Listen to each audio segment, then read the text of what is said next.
Yeah, But that's what I thought. this guy that commented on my thing, he was a construction worker for 36 years, and said it's probably mounted in concrete to keep it, stable. And I found a big chunk of lead with about 4 or 5 nails in the hole.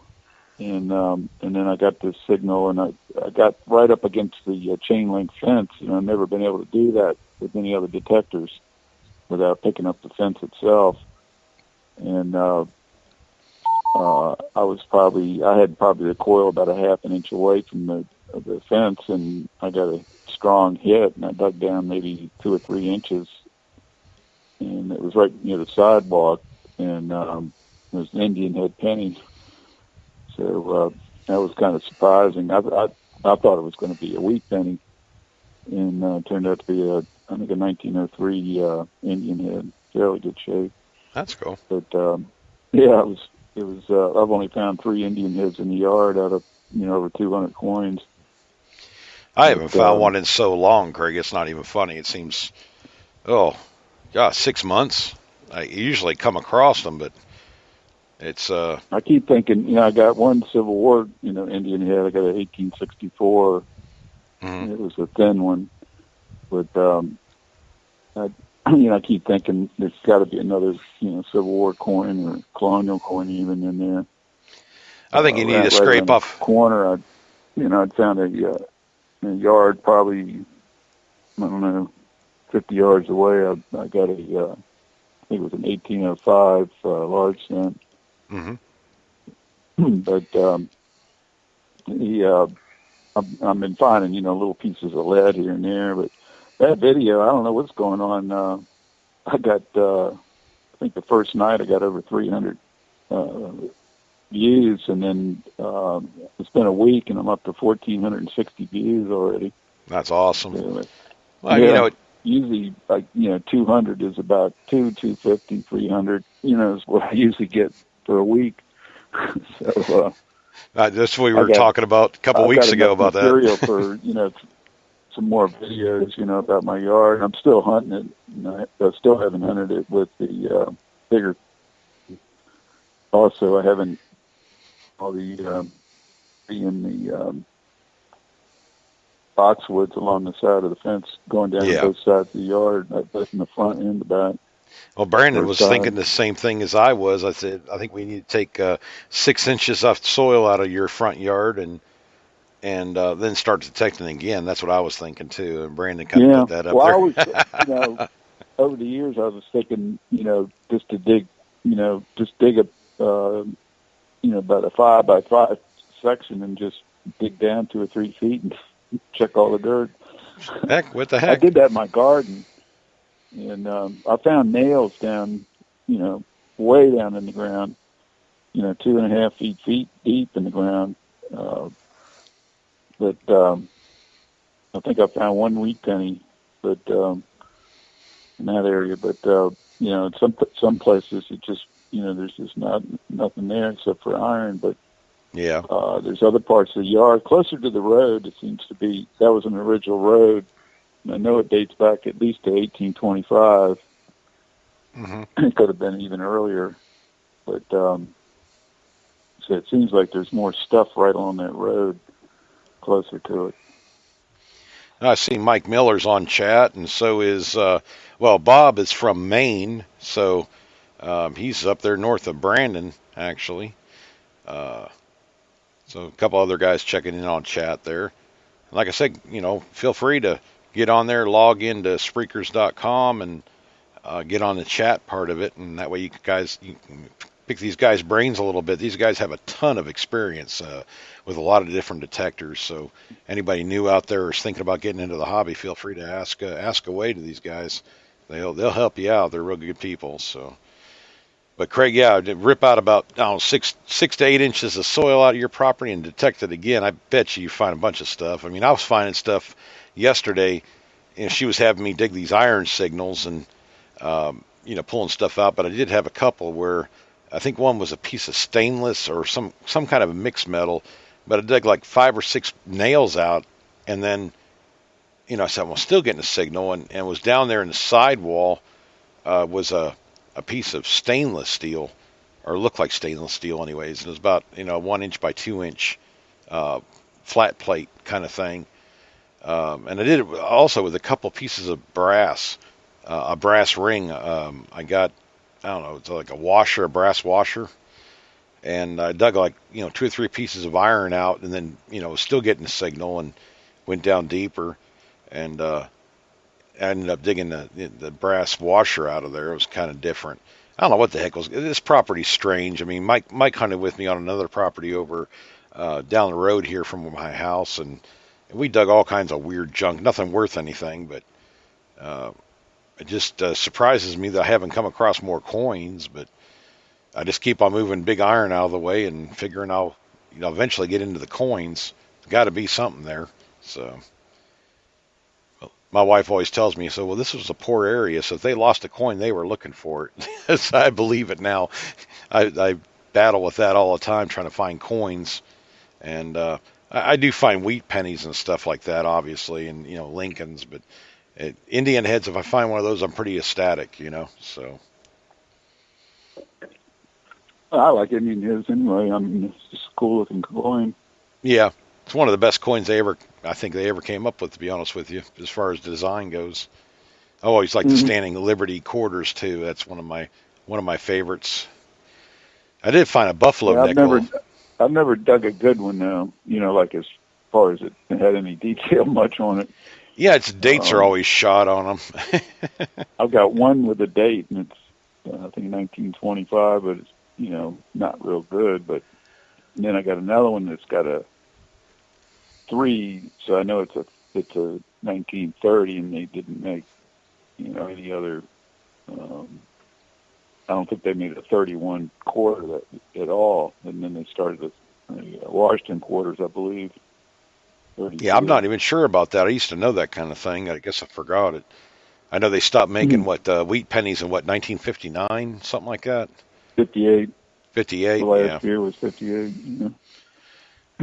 I find a wheat penny, I'm pretty happy anymore. It's just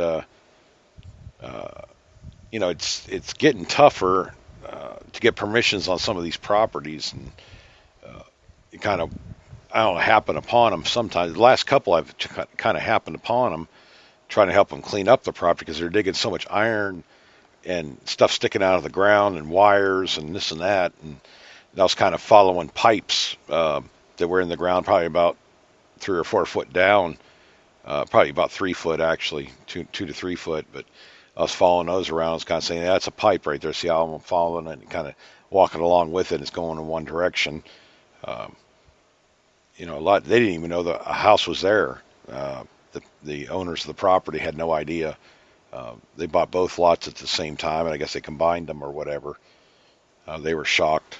I said, well, yeah, I mean, it's showing on the maps here that where the building is now was a field back in 1955, and the property I was hunting is literally next door. There was a house there, and by 1960, I think it was gone. So it was obviously burned down, torn down, something. I don't think it was burned down. I'm not finding much burnt metals of any kind, like copper or anything like that. I think I've only found a couple pieces of lead, to be honest with you. I'm finding more melted copper, and I don't know what's up with that, but these little copper, maybe an inch long and about 1/8 inch thick, melted copper pieces. I don't know what's up with that, but just kind of digging any kind of non-ferrous and bigger iron targets I can find. But I ended up with a bunch of stuff on there anyway.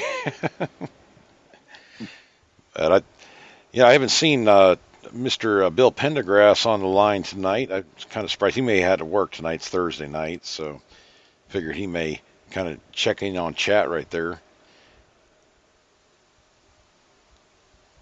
Well, Mike Miller says that Florida people are poor. That's about it. Back then, back in the 1800s, late 1800s, there wasn't a lot of money here. So I kind of don't find any mercury dimes. I don't find, not very often, any, I find like silver barbers and stuff like that, like barber dimes and stuff like that, but nothing in the the 20s to the 60s, I don't find very many silver coins at all.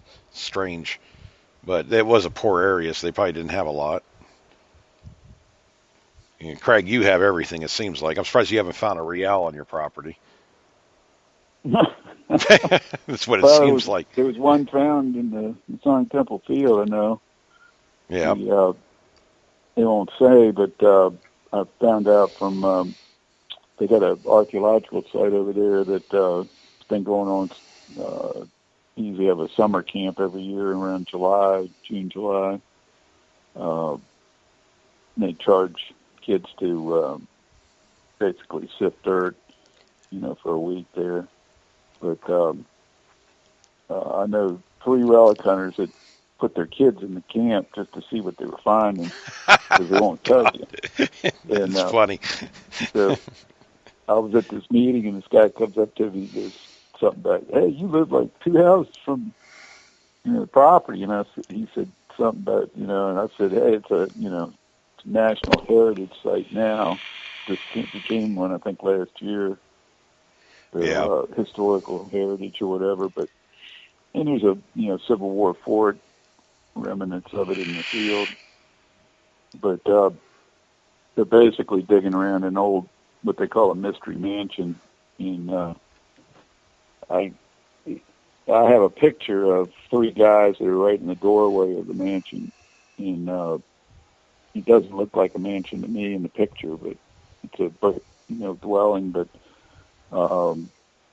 they use the quartermaster's house, and it's about maybe 40 yards from the fort, and they don't know anything more about it. But I found out it was there in 1825, and the road that runs right by the side of my house goes out into that field, and it was there in 1825. So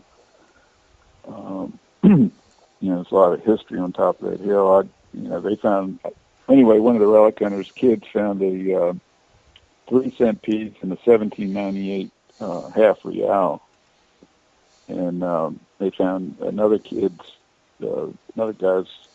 daughter found, I think, several 3-ringers when he was there.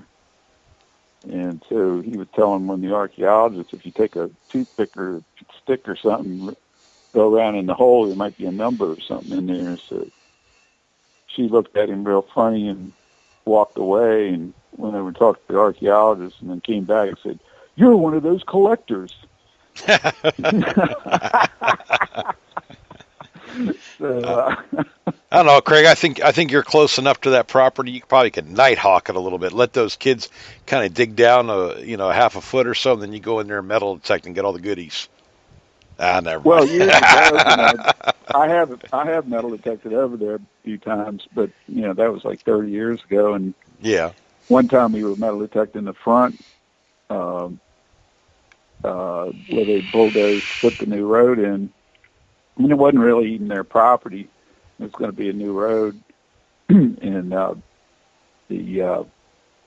was there with another guy, and I guess we had about 35 bullets the first 20 minutes. They were just almost sticking out of the ground. It was real clay soil there, no topsoil at all, just clay. You probably hated that back then. I was using a Tesoro Toltec, and I wasn't even getting a meter reading hardly. I was just getting a hit on it, and look down and almost see the bullet. Wow. So anyway, all of a sudden my friend said, "Uh-oh, we're in trouble." And this guy about 80 years old comes down. He was an ex-police officer, and he's a guard at the temple. And so he talks about, not supposed to be doing this, but there's nothing here. The archaeologists surveyed this whole area, and there was nothing here. and the topsoil there's no topsoil. And I go, "Well, how come I found all these?" And I dropped the whole load of bullets right in his hands. And the guy couldn't believe it. He was like, he was so amazed. And he was going, "Oh my God, they're so heavy." And I said, "Yeah, they're made out of lead." And so yep. There was different types. There's some sharps, and there was a 58 caliber 3-ringers and a few round balls, and